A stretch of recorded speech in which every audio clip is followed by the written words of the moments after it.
अस्सलाम वालेकुम जी, ऑनलाइन वालों आवाज़ आ रही है आप लोगों को?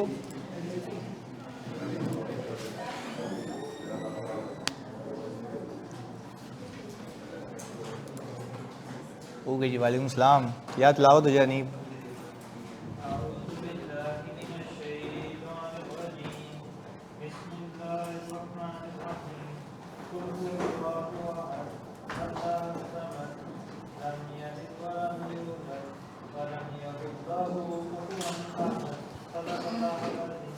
बिस्मिल्लाहिर्रहमानिर्रहीम।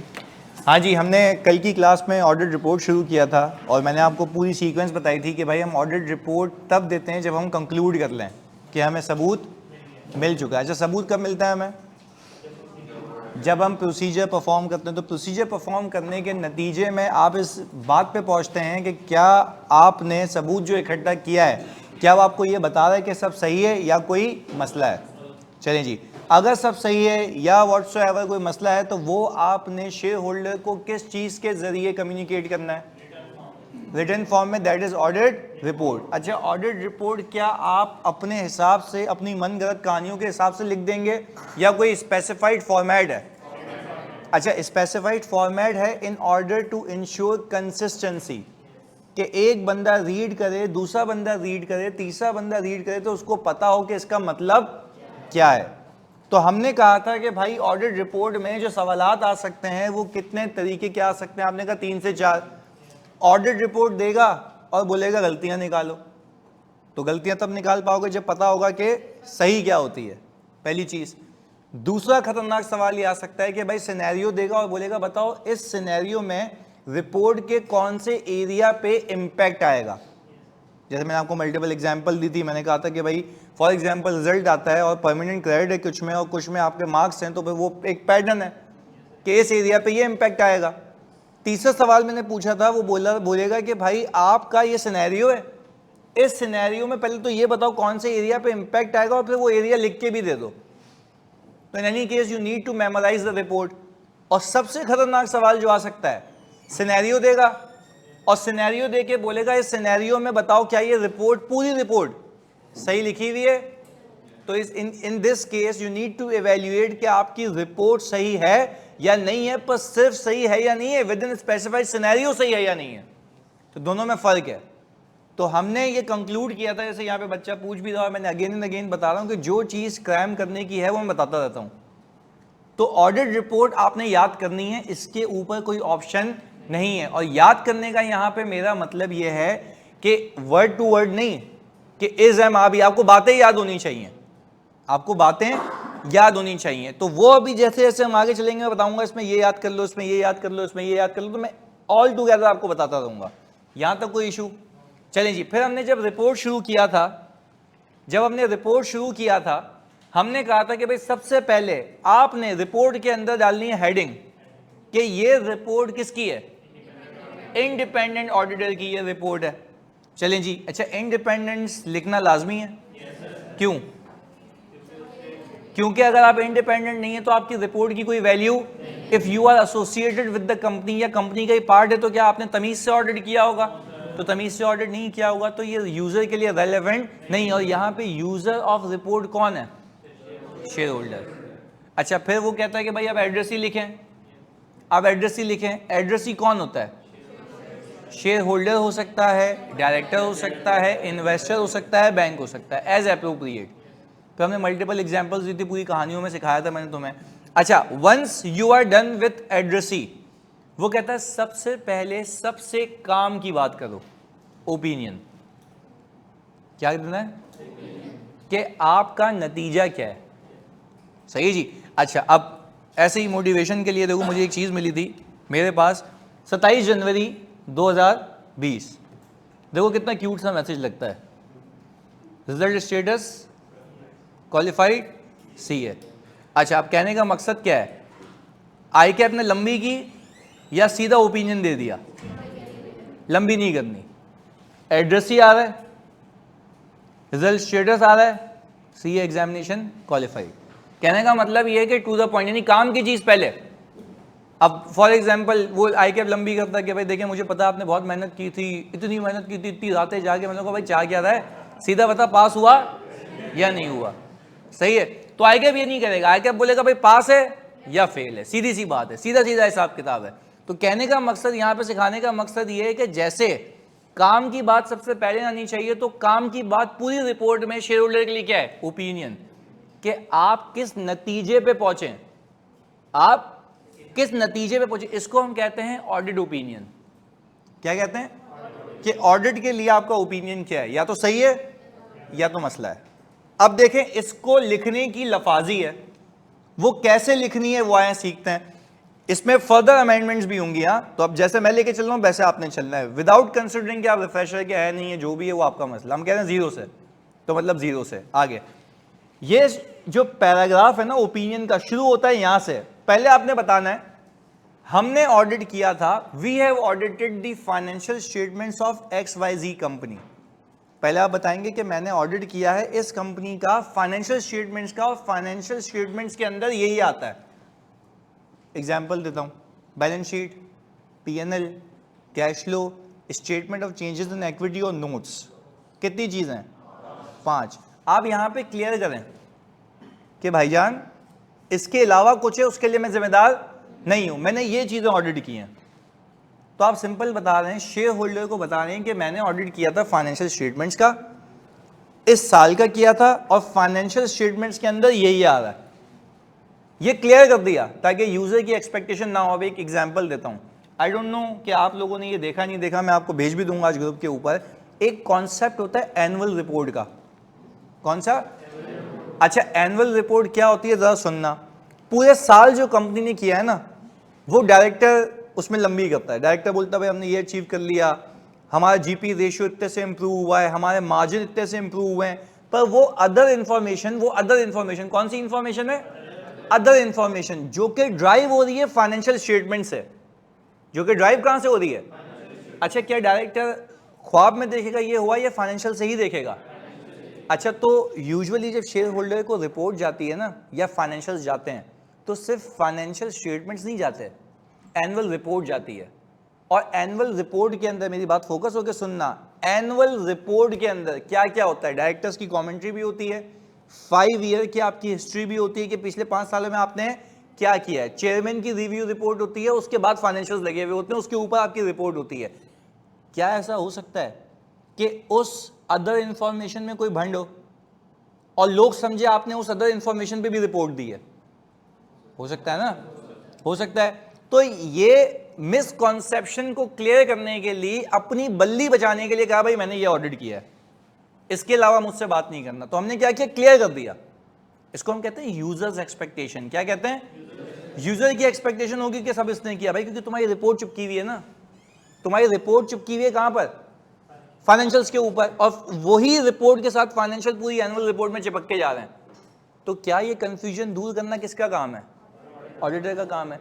तो वो कह रहा है भाई अपने ओपिनियन में कह दो साफ और सीधा कि मैंने जो ऑडिट किया है, मैंने इन चीजों को ऑडिट किया। देखो क्या लिखा हुआ है, we have audited of ABC company. अच्छा, कंपनी का नाम भी इसलिए लिख रहा हूं क्योंकि ऐसा हो कि आपकी रिपोर्ट किसी को साइन हुई मिले, उसने अपनी पे चिपकाया, दे दिया, देखो भाई मेरे ऑडिटर ने रिपोर्ट दी है EY ने, तो बोलेगा भाई EY ने रिपोर्ट दी है, तो नाम होगा कंपनी का।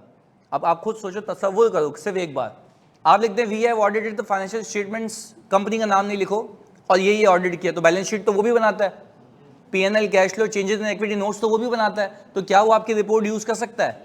यस कर सकता है। आप क्लियर करें ना कि आपने ये रिपोर्ट किस कंपनी के लिए दी है। तो क्या लिखा हुआ है? We have audited the financial statements of ABC company. वो कंपनी का नाम यहाँ पे आ जाएगा। पहले बताओ कंपनी के नाम की इंपॉर्टेंस समझ आती है?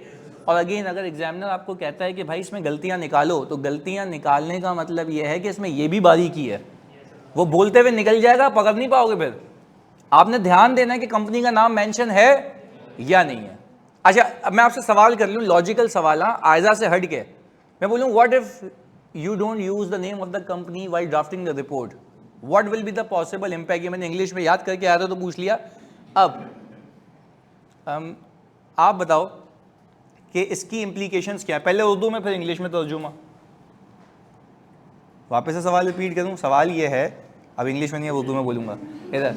अब सवाल ये है कि भाई हमने अगर नाम मेंशन नहीं किया, what if the auditor forgot to mention the name of the company in the report, what will be the possible impact?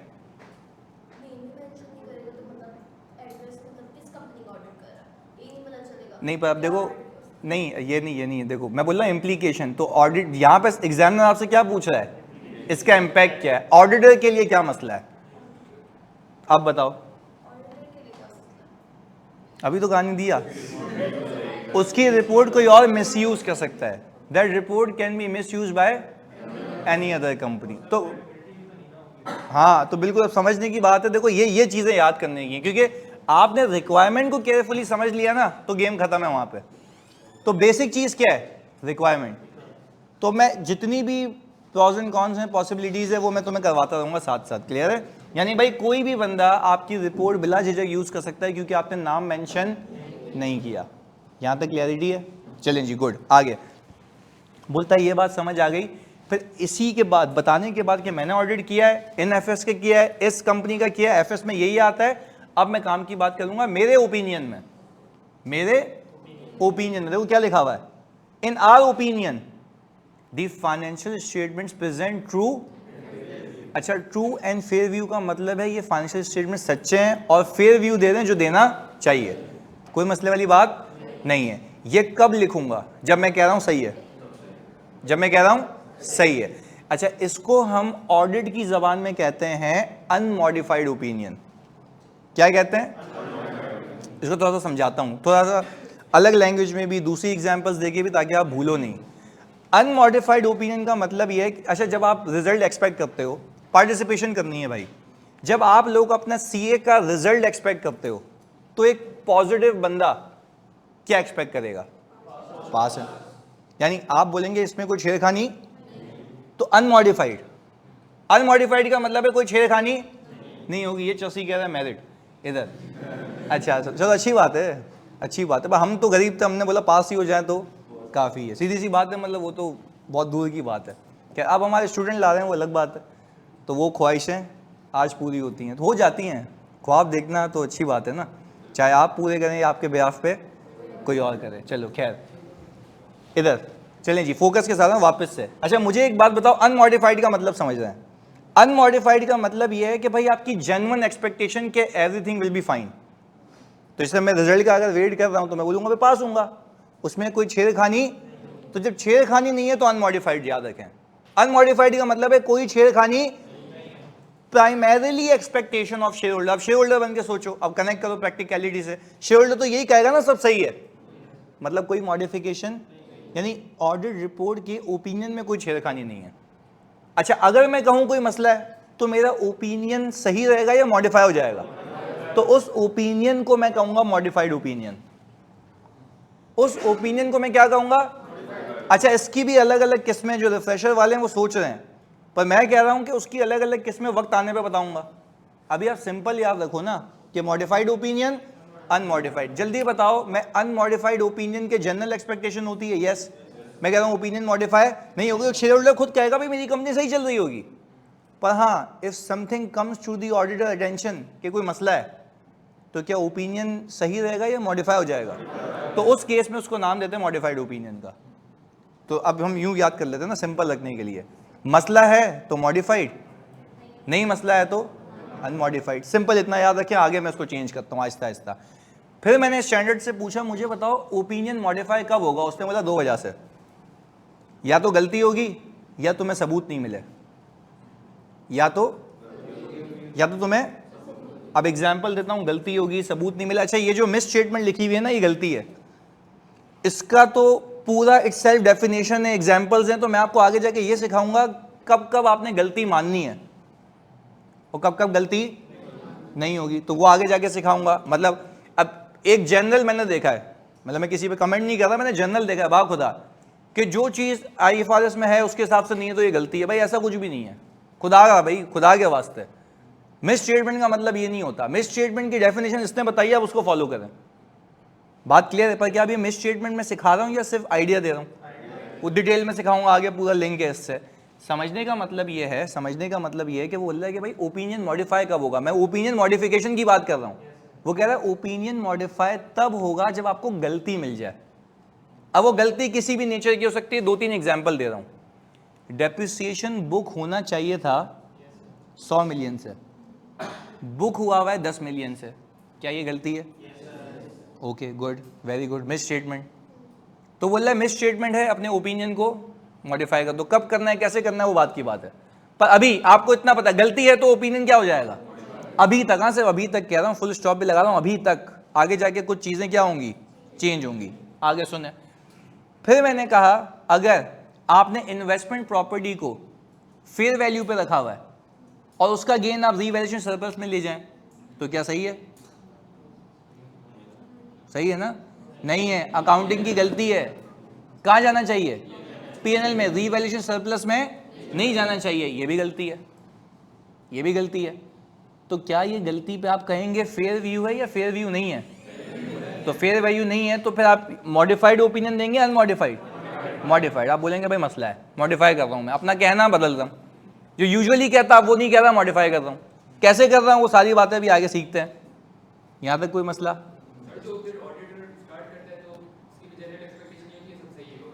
हाँ भाई देखो, ऑडिटर जब स्टार्ट करता है तो ऑडिटर तो कहता है ना कि मुझे तो ऑडिट करना है, पर यहाँ पे एक्सपेक्टेशन मॉडिफाइड अनमॉडिफाइड की from the perspective of auditor नहीं है, फ्रॉम द पर्सपेक्टिव ऑफ जिसके अकाउंट्स हैं, जिसकी कंपनी है, वो सारी चीजें सही है, उसकी एक्सपेक्टेशन है। मैं तो सिर्फ ऑडिट करने, मैं तो वही भुप्पो दिमाग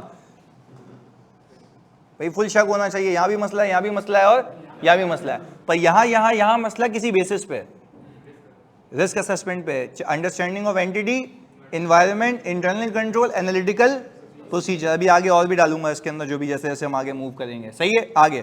खैर, अब मैं गया, मैंने क्लाइंट को बोला कि भाई मुझे सेल्स वेरीफाई करनी है।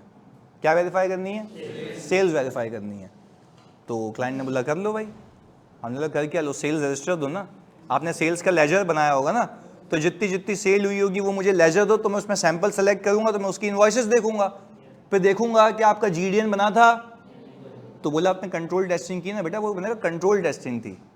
यहाँ पे देखूंगा अमाउंट्स, वहाँ पे कंट्रोल टेस्ट कर रहा था, यहाँ पे क्या कर रहा हूँ, अमाउंट चेक कर रहा हूँ। उसने बोला भाई देख एक बात बताऊँ आपस की, सेल रजिस्टर है नहीं। तो मैंने कहा सेल्स तुम्हारे बाप ने रिकॉर्ड की है फाइनेंशियल्स में? बोला बस ये कर ली है, खो गया है, क्या करें? इसको हम कहते हैं अंग्रेजी में स्कोप लिमिटेशन। क्या कहते हैं? अच्छा, मतलब ये है कि आपको सबूत नहीं मिल रहा, आपको सबूत नहीं मिल रहा। भाई मेरा स्कोप है ऑडिट करना, क्या मैं ऑडिट कर पा रहा हूँ या उसमें एक लिमिटेशन आ गई है? इसको हम कहते हैं स्कोप लिमिटेशन। आपके स्कोप में बीच में खलल आ रही है तो वो लिमिट हो गया है। अब आप क्या ओपिनियन दे सकते हैं? नहीं, सवाल है, दे सकते हैं? तो आप अपने ओपिनियन को बोलें ट्रू एंड फेयर व्यू या मॉडिफाई कर दें? बोला मॉडिफाइड। तो देखें यहाँ पे दो चीज़ें आ रही हैं। मॉडिफाइड ओपिनियन आप दो सूत्रों में देंगे, या तो आपको गलती मिल जाए या तो स्कोप लिमिटेशन हो, यानी एविडेंस नॉट अवेलेबल। एक और चीज़, आपने कहा 31 दिसंबर पे इन्वेंट्री पड़ी हुई है, आप काउंट करने चले गए, वहाँ पे गए तो गोडाउन खाली है, लोग चरस लगा रहे हैं बैठे हुए लेटे में। अच्छा अब मुझे एक बात बताओ, आप भी बैठ गए, आपने भी लगाया, वापस आ गए, आपने बोला भाई वहाँ तो कुछ था ही नहीं। बोला जो था वो आप भी तो करके आए हो, सही है। पर बोला भाई फाइनेंशियल्स की बात कर रहा हूँ ना, फाइनेंशियल्स में आप बोल रहे हो इन्वेंट्री मौजूद है, वहाँ पे है ही नहीं। बोला थी, चोरी हो गई। तो अब मुझे एक बात बताओ, क्या ये स्कोप लिमिटेशन है या मिस स्टेटमेंट है? अब मिस स्टेटमेंट क्यों है? अब देखो यहाँ पे ही कह दिया स्कोप लिमिटेशन। एक चीज़ समझो, यही फ़र्क है। अगर आपने गलत पिक किया ना, एग्जाम में गए आप, ये मिस स्टेटमेंट है। क्यों? क्योंकि आपको पता है कि जितनी इन्वेंट्री है सब खराब है, सब गलत है, क्योंकि 1 रुपये की भी मौजूद, पता लग गया ना चोरी है। चलो अब एक और एग्जाम्पल देता हूँ, एक और एग्जाम्पल देता हूँ, क्योंकि हम आगे सीखेंगे इसको। एक सोच, जिससे पूछूंगा वो बताएगा, बीच में नहीं बोलना, आने वाला तुम बता सकते हो। मैं इन्वेंट्री काउंट करने गया, सही जी, इदारे ने, कंपनी ने एक प्रोविजन फॉर एनआरवी लॉस किया हुआ है। क्या किया हुआ है? जेनरिक लॉस किया हुआ है। यानी वो कहता है कि भाई मेरी जो भी इन्वेंट्री है उस पर 5% में एनआरवी लॉस सकता हूँ, 5% में एनआरवी लॉस सकता हूँ। अच्छा हम गोडाउन में गए, हम ढूंढ रहे हैं कि भाई कौन सी इन्वेंट्री ऑब्सोलीट है जिस पे ये प्रोविजन है, हमें मिल नहीं रही। इदारे ने स्पेसिफिक प्रोविजन किया हुआ है जनरल। चलें अब सवाल, अनीप सोच के बताना, क्या ये गलती है या स्कोप लिमिटेशन है? मिस स्टेटमेंट है। चलो अब ये बोल के रुक गए, स्कोप लिमिटेशन। बताओ बताओ। हाँ हाँ, आप कह रहे हो गलती नहीं है, चलो हाँ जी। मिस स्टेटमेंट, स्कोप लिमिटेशन, हाँ जानी जी जी, ये स्कोप लिमिटेशन है, क्योंकि आपको पता ही नहीं लग रहा कि किसके अगेंस्ट में प्रोविजन है, आपको पता ही नहीं लग रहा कि किसके अगेंस्ट में प्रोविजन है। भाई आप नहीं पता लगा सकते ना कि किसके अगेंस्ट में, तो ये आपको एविडेंस नहीं मिल रहा। तो इवन तो आपको पता है कि प्रोविजन बुक हुआ है, बट किस पे हुआ है ये पता कर पा रहे हो? सवाल ये कि एविडेंस मौजूद नहीं है। तो मैं कह रहा हूं वो प्रोविजन तो सही होना चाहिए, पर अब ये भी तो नहीं पता लगा पा रहे कि किस पे प्रोविजन बनना चाहिए, किस पे नहीं बनना चाहिए। तो जब आपको इन्वेंट्री, क्योंकि हम याद करें जब मैंने आपको इंटरनल कंट्रोल सिखाए थे, जो आपकी इन्वेंट्री खराब होती है वो अलग होनी चाहिए, वो, पर क्या इदारे ने ऐसा किया भाई, या सब मिक्स प्लेट है? अच्छा, जब सब मिक्स प्लेट है तो इसका मतलब ये है कि एनआरवी का प्रोविजन तो होना चाहिए, ये तो लॉक बात है, पर कितना होना चाहिए क्या ये असरटेन कर पा रहे हो? मैं सिर्फ यहां पे लाके रोका हूं ताकि कंफ्यूजन ही क्लियर हो जाए। मैं कह रहा हूं एनआरवी का प्रोविजन होना चाहिए, खराब इन्वेंट्री है, पर मैं कह रहा हूं कितना होना चाहिए क्या ये असरटेन हो पा रहा है? अच्छा, ये असरटेन क्यों नहीं हो पा रहा? सेपरेट नहीं किया हुआ, मिक्स हुई हुई, अब टाइम भी नहीं है, हो ही नहीं पा रहा। तो क्या ये गलती है या लिमिटेशन ऑफ स्कोप है? पता ही नहीं लग पा रहा जी। तो मैं वही तो कह रहा हूं ना कि ऑब्सोलीट इन्वेंट्री अगर नहीं है तो फिर वो तो आपने एजिंग के देख ना, मैं एजिंग देख रहा हूं तो उसमें पुरानी इन्वेंट्री आ रही है, तो वो क्यों नहीं बिक रही, क्या नहीं हो रहा, तो वो अलग होनी चाहिए ना। तो दैट शुड बी आइडेंटिफाइबल। अच्छा देखो, जैसे एक बात है, अगर ऑब्सोलीट इन्वेंट्री नहीं है तो अगर उसने फिर भी प्रोविजन किया हुआ तो मुझे पता ही यही गलती है, तो फिर वो स्कोप लिमिटेशन कहलाएगी या मिस स्टेटमेंट? वो फिर मिस स्टेटमेंट कहलाएगी। तो सेंस ही बनता है ना कि मैं कह रहा हूं कि भाई ऑब्सोलीट इन्वेंट्री मुझे पता है ही नहीं, क्योंकि सारी लेटेस्ट है और बिला वजह वो बुक करके बैठा हुआ, तो फिर ये स्कोप लिमिटेशन नहीं है, ये फिर क्या हो जाएगी? पर मैं कह रहा हूं ऑब्सोल्यूट इन्वेंट्री है पर वो अलग नहीं हुई हुई है, आइडेंटिफाइबल नहीं है। तो आइडेंटिफाइबल नहीं है तो क्या मैं ये कंक्लूड कर पा रहा हूं कि ये प्रोविजन सही है गलत है?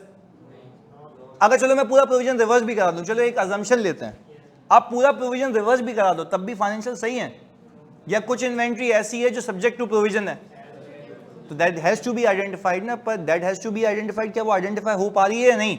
नहीं। तो दिस इज स्कोप लिमिटेशन। वो आगे पूरी डिबेट्स हैं, वो सारी चीजें, वो केसेस हैं जी।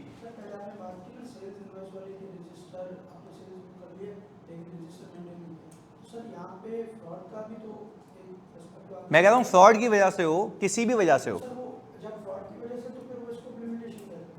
नहीं नहीं, स्कोप लिमिटेशन है ना। देखो मैं फ्रॉड है, फ्रॉड हुआ, सेल बुक हो गई है, पर कहने का मतलब ये है कि सेल तो बुक हो गई ना, अब आप कितनी सेल इसमें से सही है, कितनी जेन्युइन है, वो पता ही नहीं लग रहा।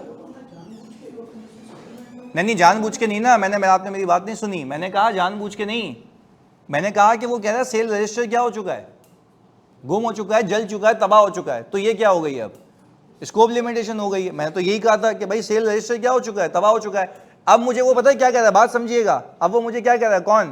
क्लाइंट का बंदा, वेयर हाउस जाओ, जितने जीडीएन बने देख लो। मैं कहा तुम्हारे बाप को ना करूँ जीडीएन देख लूँ, मतलब वहां जाऊंगा कि एक एक छांटूंगा कि मैनुअली बैठ के जीडीएन देखूं, सेल हुई तो वेरीफाई तो कर सकता हूं, पर वो पॉसिबल नहीं है। तो ये क्या हो गई है, इसको अभी तक कह रहा हूं स्कोप लिमिटेशन हो गई है। बात समझ आ रही है? तो ये डिस्कशन रखा करो, अच्छी चीज है जी। आप कुछ पूछ रहे थे?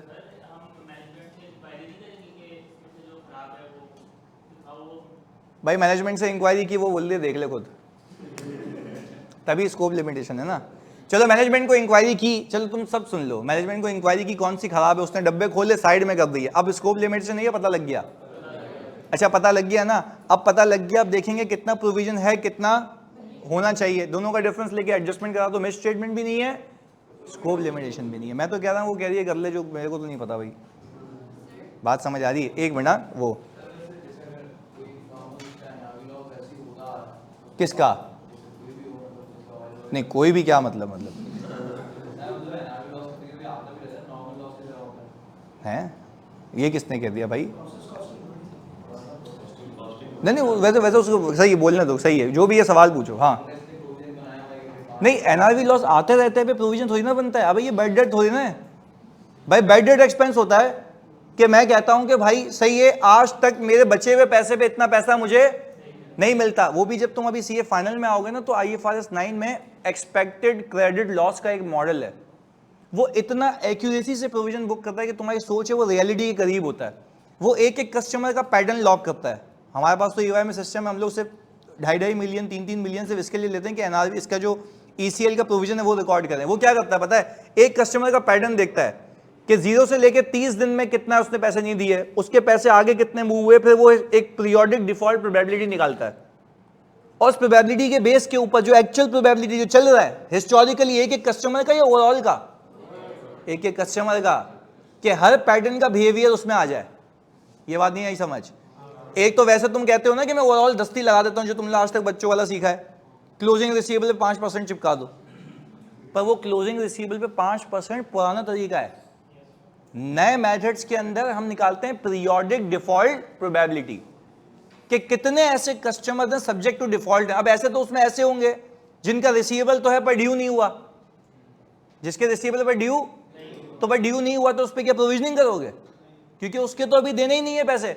तो हम तो उसमें ये भी प्रोबेबिलिटी निकालते हैं कि अगर ड्यू नहीं हुआ तो ऐसे कितने कस्टमर हिस्टोरिकली रहे जो ड्यू नहीं थे बाद में डिफॉल्ट कर गए। तो हर एक की डिफॉल्ट की प्रोबेबिलिटी अलग निकलती है। तो क्या ये ज्यादा एक्यूरेट तरीका है या एक साथ बुक करने का तरीका अच्छा है? ये वाला ज्यादा अच्छा है, क्योंकि एक साथ करेंगे तो उसमें सब लपेट गए ना। आपने तो ये देखना है नॉट येट ड्यू कितने यहाँ पे आते हैं, उसके बाद 90 तक कितने पहुंचते हैं, तो ये डिफॉल्ट प्रोबेबिलिटीज निकलती हैं। पर खैर ये तो फाइनल की बात है। और कहने का मतलब ये कि एनआरवी में ऐसा नहीं होता। तुम्हें इसकी एग्जांपल देता हूँ। मेरा एक क्लाइंट है सिग्निफाई, सुनो इसकी बात। सिग्निफाई क्या करता है, ये जो फिलिप्स वगैरह की लाइटें है ना, ये यहाँ पे बेचता है। मैंने बताया भी था कल की क्लास में कि भैरिया वगैरह से भी उनका कॉन्ट्रैक्ट है। सुनना आगे, जब भैरिया वगैरह से इनका कॉन्ट्रैक्ट है, मैंने फाइनेंशियल्स में देखा उन्होंने एनआरवी का प्रोविजन बुक किया हुआ जो तुम कह रहे हो। वो पता है क्या कह रहा है, प्रोविजन कर कैसे रहा है? उसने कहा ये कि भाई मेरी इतनी इन्वेंट्री भरी हुई है, इतनी एक्सपेक्टेड सेल होगी, इतने बच जाएंगे, तो 97% के डिस्काउंट पे बेचूंगा। 97% के डिस्काउंट का मतलब समझते हो, 97% का एनआरवी लॉस। नहीं यही बात समझ? 97% के डिस्काउंट का मतलब क्या है? 97% ऑफ कॉस्ट प्राइस का एनआरवी लॉस। वो इतना ह्यूज लॉस अपने पीएनएल में लेके बैठा हुआ था चस्सी। मैंने क्या किया, मैंने तो ऑडिटर हूं, मैंने बोला कि एनआरवी लॉस, तुम ऑडिटर जाओ ना, तुम बोलो अच्छा प्रोविजन हुआ है, ज्यादा करो ज्यादा। अब मसला ज्यादा का नहीं है, मसला सही का है। क्या लिखा हुआ है? True and fair view. मैंने देखा बाद में इन्वेंट्री 30% के डिस्काउंट पे बिक रही है। कितने परसेंट के? आप अपने आप से पूछ के बताओ मैक्सिमम प्रोविजन कितना होना चाहिए? 97। क्यों नहीं? हो ही नहीं सकता ना लॉस। तो जब लॉस हो ही नहीं सकता तो provision should be to the extent of 30%। मैंने क्लाइंट को बोला भाई ये क्या बेवकूफी है, बोल रहा हमारी पॉलिसी है। मैंने कहा भाई तेरी पॉलिसी बाहर में गई, एक्चुअल में क्या हो रहा है? तो बोला हम ग्लोबल से बात करेंगे। मैंने कहा बात कर लो भाई, साइन तो नहीं होगी रिपोर्ट, वरना मैं ये क्या कर दूंगा, मॉडिफाई। सीधी सी बात है भाई, 400 मिलियन मतलब दिमाग खराब हो गया तुम्हारा। बोल रहा पॉलिसी है भाई, 400 मिलियन मतलब बोल रहा 400 मिलियन इतना ह्यूज स्टॉक है, बोल रहा पॉलिसी है हमारी। मैंने कहा बाद में इसको बेचोगे महंगे पे, तो बोल रहा तब रिवर्स कर देंगे। मैंने कहा वाह, मतलब आपके अकाउंट से रिवर्स कर देंगे? भाई जो चीज जैसी है वैसी दिखनी चाहिए, ट्रू एंड फेयर व्यू। पहले बताओ बात समझिए एनआरवी वाली। तो एनआरवी का मतलब ये नहीं है कि यूजुअली लॉस होता है तो कुछ भी बुक कर लिया। That should be based on the reliable estimates. तुम तो IAS 1037 भी कर रहे हो भाई, एस्टिमेट्स रिलायबल होने चाहिए, अनरिलायबल? रिलायबल होने चाहिए। तो वो रिलायबिलिटी की बात कर रहा हूँ, ऐसे चेक होता है वो। सही है, यहां तक कोई मसला? अब एक सवाल आया सर, इफ क्लाइंट, अभी देख लेते हैं भाई, सही अकाउंटिंग नहीं की हो तो मिस स्टेटमेंट हुई ना, उससे इन्वेंट्री अलग क्यों नहीं रखनी, ये उसकी गलती है। अच्छा भाई देखो, मुझे एक बात बताओ, अगर उसने इन्वेंट्री गलत नहीं रखी, अलग नहीं रखी, और वो खुद भी नहीं पता लगा पा रहा कि कौन सी इन्वेंट्री के अगेंस्ट में मैंने प्रोविजन किया है, तो क्या ये गलती है या स्कोप लिमिटेशन है? क्योंकि आप पता ही नहीं लगा पा रहे ना किसके अगेंस्ट में, तुम तो ये सर्टेन ही नहीं कर पा रहे हो कि ये प्रोविजन होना भी चाहिए। मैं कह रहा हूँ कि जैसे तुम लोगों ने एग्जाम्पल्स दी ना मुझे, आप ये अज्यूम करें कि आपको पता लग गया कि ये खराब इन्वेंट्री है, इस पर प्रोविजन होना चाहिए, तो अब क्या स्कोप लिमिटेशन है? ये पता लग गया, तो अब जो पता लग गया उसका प्रोविजन होना चाहिए, जो नहीं पता उसका हटा दें।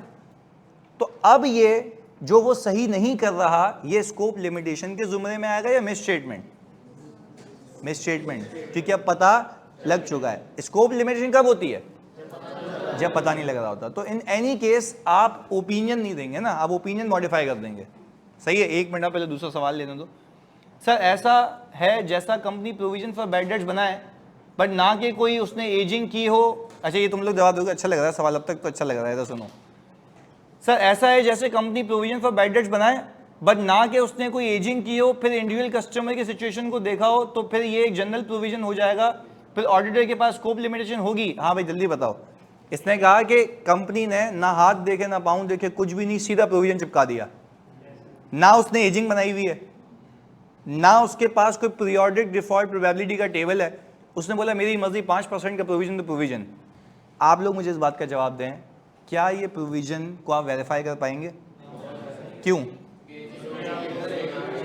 सबूत ही नहीं है। सबूत, एविडेंस नॉट अवेलेबल। एविडेंस, क्या आप लिख सकते हैं कि ट्रू एंड फेयर व्यू? तो प्रोविजन 5% बुक तो किया हुआ है, पता ही नहीं है। अच्छा चलें, ऐसा हो कि आपको हिस्ट्री बताती हो कि यूजुअली 5% बैड डेट होता है, तो सबूत है बिल्कुल है, बिल्कुल है। तो आपको हिस्ट्री बता रही है, पर आपने आयत ना ताओ देखा, आपने एक ऐसी बुक कर लिया, दिल हो रहा है बुक कर रहा हूं, तो क्या इस एस्टीमेट के अंदर कोई रिलायबिलिटी है या नहीं है? नहीं है। हाँ, अगर हिस्ट्री आपको कहती है कि ये होता रहा है और 5% के करीब करीब ही बैड डेट होता है, तो आप बोलते हैं ये मेरे लिए एक्सेप्टेबल है, क्योंकि सबूत मौजूद है कि यूजुअली ऐसा होता रहा है। और अगर एजिंग वगैरह हो, सारी चीजें हो, तो क्या ही बात है। तो क्या आप हवा में बात करेंगे फिर स्पेसिफिक बात करेंगे? स्पेसिफिक बात करेंगे। और ये सारे रिस्क आप पहले ही देखते हुए आए होंगे जब आपने कंट्रोल की टेस्टिंग की थी, याद आ रहा है? एजिंग, अबे हाँ या नहीं? एजिंग में सिखाया था ना कि एजिंग बनती है या नहीं बनती है, तो वहां पे रिस्क ऑफ बैड डेट्स क्या हो जाता है? ज्यादा हो जाता है। अब पूछो जानी।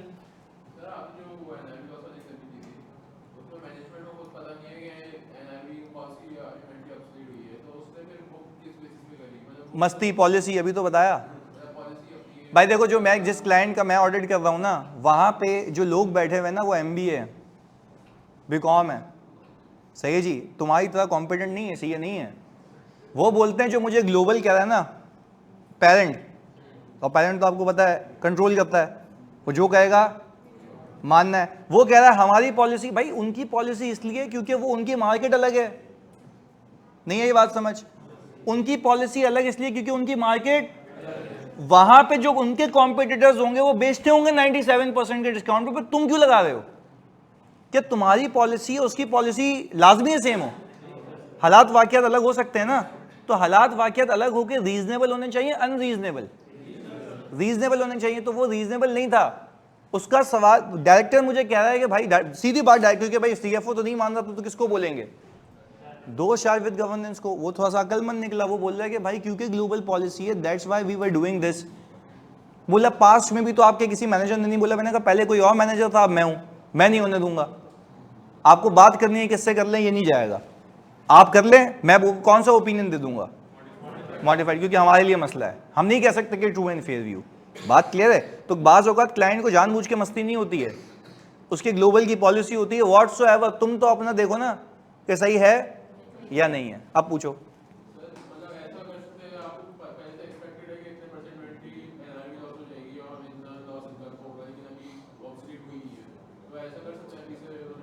हाँ तो वही तो कह रहा हूँ भाई, बात सुनो जानी। ये कह रहा है ऐसा कर सकते हैं, फिर तो मैनेजमेंट की बात कर रहे हो, ऑडिटर की नहीं कर रहे हो। अबे तो IFRS के हिसाब से वो बोलता है NRV लॉस तो तब बुक करोगे ना जब तुम्हें पता हो कि ये होने वाला है, या इन्वेंट्री पूरे खराब हो गई तो उसका NRV लॉस बुक होता है। वो ये थोड़ी ना कह रहा है कि भाई अगर आपको ख्वाब आ गया कि खराब हो जाएगी, मैंने आके एंट्री मार दी। ऐसा नहीं है, ख्वाबों पे नहीं चलती दुनिया, एक्चुअलाइजेशन पे।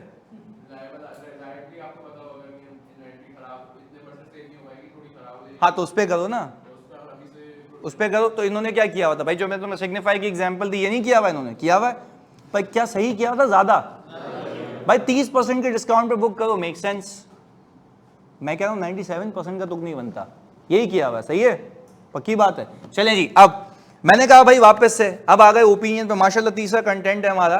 तीसरे कंटेंट के ओपिनियन पे बैठे हुए। ओपिनियन में सबसे पहले आपने क्या बोलना है? We have audited the accompanying financial statements of ABC company which includes balance sheet, P&L, cash flow, changes in equity and notes. फिर हम बोलेंगे in our opinion the accompanying financial statements present true and, इसी तरह तुम्हें याद होना चाहिए, साथ साथ बोलें, we have audited the accompanying financial statements of ABC limited which comprise, 5 हो गए। अच्छा ये बता दिया कि हमने ये ऑडिट किया है।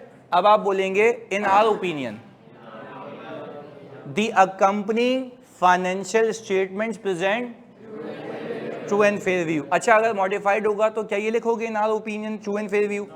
वो क्या लिखेंगे बात की बात है, पर ये अल्फाज नहीं होंगे, ये अल्फाज आगे जाके हम बताएंगे चेंज होंगे। पर सीधी सी बात है यार, मॉडिफाइड ओपिनियन और अनमॉडिफाइड ओपिनियन में फ़र्क तो होगा ना।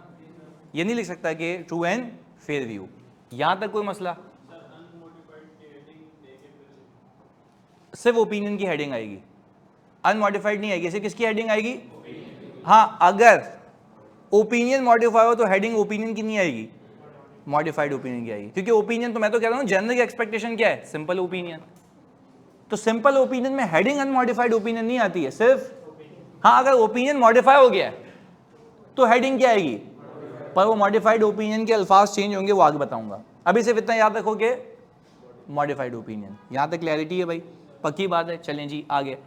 अच्छा अगर एविडेंस मिल गया हो तब क्लाइंट ने मिस्टेक की है तो मिस स्टेटमेंट है, बिल्कुल ऐसा है। अब आपने जब ऊपर ओपिनियन बता दिया, अब बताएंगे किस बिना पे ये ओपिनियन दिया आपने। बेसिस फॉर ओपिनियन, जो आईकैप नहीं बताता आपको, वो तो चेक कर लेता है ना, आपको रिपोर्ट में लिख के तो नहीं देता ना। अगर आपको मस्ती होती तो आप मार्क्स चेक कराते हैं, फिर भी वही आते हैं, ऐसा ही है ना। तो चेक कराने का कोई फ़ायदा नहीं होता। पर यहाँ पे ऑडिटर की जिम्मेदारी है कि वो लिख के बताएगा कि मैंने बेसिस क्या थी ऊपर ओपिनियन देने की। पहले काम की बात बोल दी, वो क्या था, ओपिनियन। चाहे वो मॉडिफाइड हो, जेन्युइन परसेप्शन क्या होता है, अनमॉडिफाइड। हो सकता है कि वो क्या हो जाए, या तो मिस स्टेटमेंट होगी या तो एविडेंस अवेलेबल नहीं होगा, स्कोप लिमिटेशन होगी। अब आगे सुने, अब आपने बताना है कि किस बिना पे मैंने ये ओपिनियन दिया है। सिंपल बात कर लेते हैं, आसानी से याद हो जाएगा। हम बोलेंगे कि हमने ऑडिट किया था इंटरनेशनल स्टैंडर्ड्स ऑन ऑडिटिंग के तहत, नहीं किया इसके तहत, रिस्क असेस किया था, कंट्रोल्स को टेस्ट किया था, एनालिटिकल प्रोसीजर परफॉर्म किए थे, ऑडिट प्रोसीजर परफॉर्म करोगे जो सीखेंगे, वो सब किसके तहत है, ISA के तहत। ये देखो, we have conducted audit as per, आ जा, यहाँ तक बात क्लियर है। फिर यहाँ पे लिखोगे कि हम इंडिपेंडेंट थे कोड ऑफ एथिक्स के तहत, जो हमारा पूरा चैप्टर है, जिसमें मैं आपको ये सिखाऊंगा कि आपने कौन कौन से प्रिंसिपल्स को फॉलो करना है, तब आप कहलाएंगे इंडिपेंडेंट ऑडिटर। तो आप इसको बोल रहे हैं कि मैं इंडिपेंडेंट था, बट मैंने कौन सा कोड फॉलो किया था, कोड ऑफ एथिक्स, जो कि पाकिस्तान में अप्लाई होता है। आपने इसको लिख के दिया। अच्छा ऊपर हेडिंग डाली तो है, पर ऊपर ये नहीं लिखा कि किसके तहत इंडिपेंडेंट थे, किसके तहत थे, कोड ऑफ एथिक्स के तहत। आगे देखो, और हमने सफिशिएंट एप्रोप्रिएट ऑडिट एविडेंस ले लिया। SAAE का मतलब है सफिशिएंट एप्रोप्रिएट ऑडिट एविडेंस, ये बात याद रखना। अच्छा अब मैं पता है क्या कह रहा हूं अपने शेयर होल्डर को, मैं इस बिना पे ऊपर वाला ओपिनियन दे रहा हूं कि मैंने ऑडिट किया था किसके तहत, एजाज के तहत। मैं इंडिपेंडेंट था किसके तहत, और मुझे सबूत मिल चुका है। तुमने बता दिया, मजा आ जाएगा। जब मुझे सबूत नहीं मिलेगा, एविडेंस नॉट, तो क्या मैं ये लिख सकता हूं, तो बेसिस फॉर ओपिनियन भी चेंज हो जाएगा, और बेसिस फॉर ओपिनियन की हेडिंग भी चेंज हो जाएगी, तो बेसिस फॉर मॉडिफाइड ओपिनियन हो जाएगा। अच्छा अगर मिस स्टेटमेंट है, अगर, तो क्या मैं ये लिख सकता हूं कि सफिशिएंट एप्रोप्रिएट ऑडिट एविडेंस मिल गया, लिख सकते हो, यही सुनना चाह रहा था, लिख सकते हो। सबूत मिला है तो कह रहे हो गलती है, फिर हाँ कह रहे हो हाँ नहीं लिख सकते। इधर वापस से सुनो, हम बात कर रहे हैं बेसिस फॉर ओपिनियन की।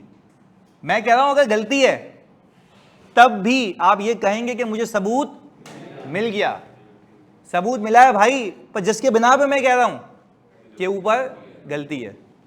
पहले बताओ दोनों में फर्क समझ आया?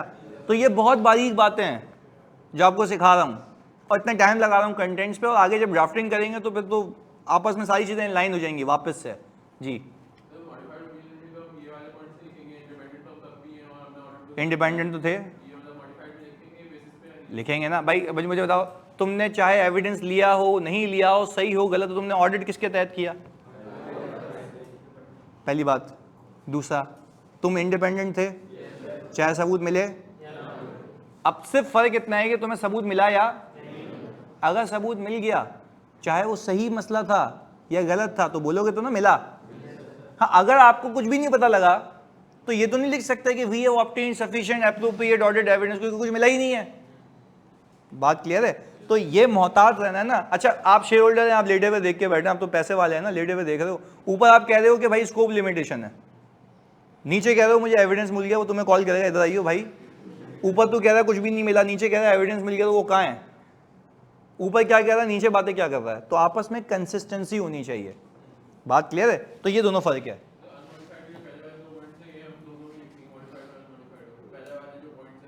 कौन से है ना, ऑडिट तो किया ना, पर एक और चीज, ये जो ऑडिट किया ना, तो सुनना, वी कंडक्टेड ऑडिट भी चेंज होगा कब? जब स्कोप लिमिटेशन होगी। ऑडिट कर ही नहीं पाए, नहीं है बात समझ? उसमें लिखते हैं, आगे की बात बता रहा हूं, उसमें लिखते हैं वी वर एंगेज्ड, ये वो वाली एंगेजमेंट नहीं है।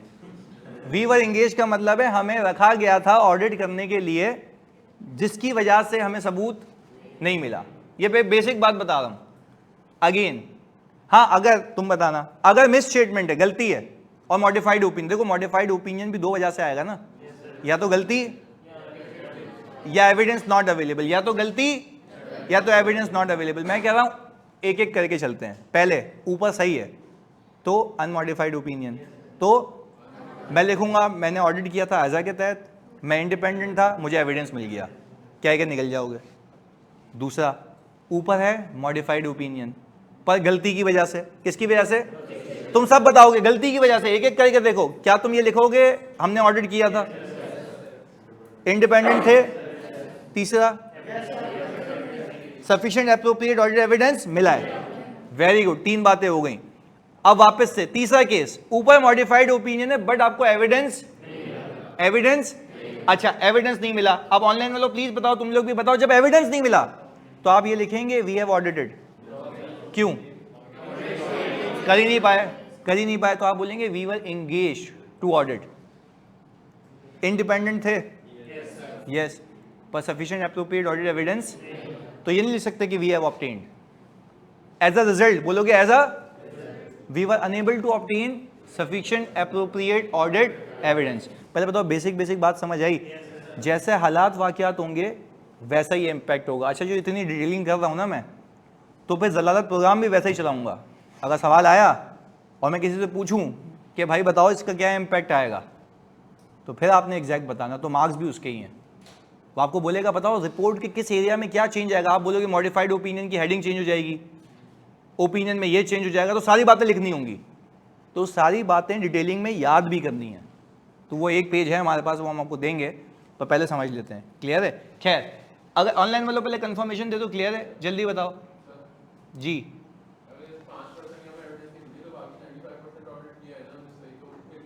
नहीं, फिर तो लिखेंगे ना, फिर हम एक्सेप्ट फॉर लिखते हैं, तो सारी आगे की बातें पूछ ले, एक्सेप्ट फॉर लिखते हैं कि इसके अलावा बाकी सब सही है। चलें आगे, अब सुनो प्लीज फोकस के साथ। अब वो कह रहा है कि जब मॉडिफाइड ओपिनियन है, कौन सा ओपिनियन? तुम लोगों ने मुझे कहा था मॉडिफाइड ओपिनियन मिलता है 2 वजह से, या तो गलती। अच्छा, अब एक चीज याद रखो बस, अगर आपका ओपिनियन मॉडिफाइड होगा ना, तो आप बताएंगे कि वो मॉडिफाइड क्यों है, तो उसका रीजन नीचे बयान करोगे। देखो क्या लिखा हुआ है, नेचर ऑफ, कि डेप्रिसिएशन बुक नहीं हुआ था, फेयर वैल्यू गेन सरप्लस में ले गए थे इंस्टेड ऑफ पीएनएल। तो आप जब बेसिस फॉर ओपिनियन बता रहे हैं ना, तो बेसिस में बताओगे ना कि किस बिना पे, तो वो बेसिस में नेचर ऑफ मिस स्टेटमेंट बताओगे या नेचर ऑफ स्कोप लिमिट। अब जैसे मैंने आपको कहा कि मुझे सेल्स का रजिस्टर नहीं मिल रहा, सेल्स का रजिस्टर, तो ये ओपिनियन में बताओगे या बेसिस में? तो जब बेसिस में बताओगे तो आप लिखोगे कि during the year we were engaged to audit XYZ company, we were independent and because of the fact कि we were unable to obtain sales register from the, मतलब नाम नहीं लिखते हम लोग, sales register, so we are unable to provide audit report या अपना opinion. यानी आप नहीं लिखना, क्योंकि आप ये तो नहीं लिख सकते ना सफिशिएंट एप्रोप्रिएट ऑडिट एविडेंस मिल गया। तो आपने क्या करना है, बेसिस बतानी है। अगर गलती होगी तो गलती बताएंगे, और अगर स्कोप लिमिटेशन होगी तो स्कोप लिमिटेशन। अच्छा, अगर कुछ भी नहीं है तो कुछ बताएंगे, या वहां पे खत्म, वापस से। अगर मैं कह रहा हूं मेरा गलती नहीं है, मिस स्टेटमेंट भी नहीं है, स्कोप लिमिटेशन भी नहीं है, तो आगे कुछ कहानी करने की ज़रूरत है या वहाँ पे ख़त्म हो जाएगा? यहाँ पे ख़त्म हो जाएगा। पर अगर गलती है तो ऊपर आपने ओपिनियन को क्या किया है? मॉडिफाई। पर किस बिना पे किया है वो नेचर नीचे बताएंगे कि गलती इस नौयत की थी। अगर स्कोप लिमिटेशन है तो ऊपर आपने ओपिनियन सही दिया हुआ या मॉडिफाइड, तो फिर नीचे बताएंगे कि भाई ये वजह थी जिसकी वजह से। तो कहने का मकसद ये है कि बेसिस फॉर ओपिनियन में आप डॉक्यूमेंट करके देंगे कि मसला क्या था। और अगर अनमॉडिफाइड ओपिनियन है तो कोई मसला, तो कुछ डॉक्यूमेंट करने की नीड है या सफिशिएंट एप्रोप्रिएट ऑडिट एविडेंस तक फुल स्टॉप? यहाँ तक फुल स्टॉप। चलें अब एक समरी। तुम मुझे एक बात, अच्छा अगर एक सवाल पूछ रहा है बच्चा, 3 मिस स्टेटमेंट हैं तो यहाँ पे कितनी बताएंगे? तीनों बताएंगे। तीनों का इम्पैक्ट भी बताएंगे कि अगर ये सही हो जाता तो पीएनएल में प्रॉफिट इतने से ऊपर नीचे होता, इक्विटी इतने से ऊपर नीचे होती, कैश फ्लो में ये मसला होता। तो वो भी आपने बताना होता है, क्योंकि शेयर होल्डर बोलेगा कि सही है भाई तू मुझे बता तो रहा है पर इम्पैक्ट क्या है। तो इम्पैक्ट कहाँ बताना है? ओपिनियन में, बेसिस फॉर ओपिनियन में, जिस बिना पे आप कह रहे हैं कि मैंने ऊपर ओपिनियन को मॉडिफाई कर दिया है। यहाँ तक क्लैरिटी है? सर मिस स्टेटमेंट ऑडिटर सही करेगा या ऐसे ही रहने देंगे? मिस स्टेटमेंट अगर ऑडिटर पकड़ेगा तो वो किसको बोलेगा? चलो मैंने तुम्हें कहा था फाइनेंशियल स्टेटमेंट बनाने की जिम्मेदारी किसकी है? मैनेजमेंट की। तो मैं उसको बोलूँगा कि भाई प्लीज़ बड़ा मेहरबानी ये सही करें। वो नहीं मानता तो मैं डायरेक्टर्स को बोलूँगा। अगर फिर भी नहीं मानते तो मैं धमकी दूंगा। शेयर होल्डर को तो एक ही जरिए बताओगे ना, कैसे? रिपोर्ट के जरिए। तो मैं आखिरी धमकी दूंगा कि भाई अब अगर आप नहीं माने तो फिर मॉडिफाइड ओपिनियन। बात समझ आ रही है? और मामला और ख़राब हो जाए तो आप विड्रॉ कर जाएंगे, ओपिनियन ही नहीं देंगे, तो वो आगे की कहानी है। यहाँ तक कोई इशू? तो सर अगर समरी करें तो क्या सबसे पहले ऑडिट रिपोर्ट में आता है इंडिपेंडेंट ऑडिटर रिपोर्ट का टाइटल, एड्रेसी एज अप्रोप्रिएट, पहले ओपिनियन, जिसमें हम कहते हैं we have audited the accompanying affairs of XYZ company for the year ended, और जिसके अंदर यही आ रहा है, सही है जी। और as a result financial statements are giving true and in our opinion. और अगर मॉडिफाइड ओपिनियन है तो मॉडिफाइड ओपिनियन में मैं ट्रू एंड फेयर व्यू नहीं लिखता। तो यह मॉडिफाइड ओपिनियन या तो मिस स्टेटमेंट की वजह से आएगा या स्कोप लिमिटेशन की वजह से। हमने एक स्टेप आगे ले गए। मैंने कहा चाहे ओपिनियन सही हो, चाहे स्कोप लिमिटेशन हो, चाहे कोई मिस स्टेटमेंट हो, वो किसी बिना पे होगा। वो बेसिस क्या थी? हमने ऑडिट किया था, आयजा के तहत किया था। हम इंडिपेंडेंट है किसके तहत? कोड ऑफ एथिक्स के तहत। चौथा, हमें सबूत मिल गया। पर ये कब लिखेंगे? अनमॉडिफाइड ओपिनियन में। वापस से अच्छा आगे कुछ भी नहीं करेंगे? पक्का? आगे सुनो। फिर मैंने कहा व्हाट इफ गलती है, तो क्या मैं ये लिखूंगा कि हमने ऑडिट आयजा के तहत किया था? सोच लो। चलो ओके। इंडिपेंडेंट थे? क्या ये लिखोगे सफिशिएंट एप्रोप्रिएट ऑडिट एविडेंस मिल गया? अच्छा क्या नेचर और मिस स्टेटमेंट बताओगे कि मसला जिस बिना पे ऊपर मैं ये कह रहा हूं? चलो वेरी गुड। आगे स्कोप लिमिटेशन है, ऐसी है कि कुछ भी नहीं पता लग रहा है फेस में, तो क्या वी हैव कंडक्टेड ऑडिट लिखेंगे? We were engage. इंडिपेंडेंट थे? सबूत मिला? अच्छा बेसिस बताओगे किस बिना पे मैं कह रहा हूं? यस। तो नेचर ऑफ स्कोप लिमिटेशन बताओगे। पहले बताओ बात क्लियर है? तो इस क्लास को यहां तक रखते हैं। कितने कंटेंट्स हो गए? 4, कुल मिला के हैं 14। हमने डायरेक्ट रिपोर्ट भी शुरू नहीं की, अभी तो रिपोर्ट के कंटेंट्स देख रहे हैं। पर यहां तक का आपको एक थोड़ा सा हम कोशिश करेंगे मिक्स करके क्विज बना के दें, जिसमें आप कंक्लूड करें कि क्या क्या होना चाहिए। चलें जी, मिलते हैं अगली क्लास में। अभी भेज रहा हूं PDF। ये हेडिंग्स होती हैं रिपोर्ट में, बिल्कुल ऐसा ही है। दोनों का मिक्सचर आएगा जी।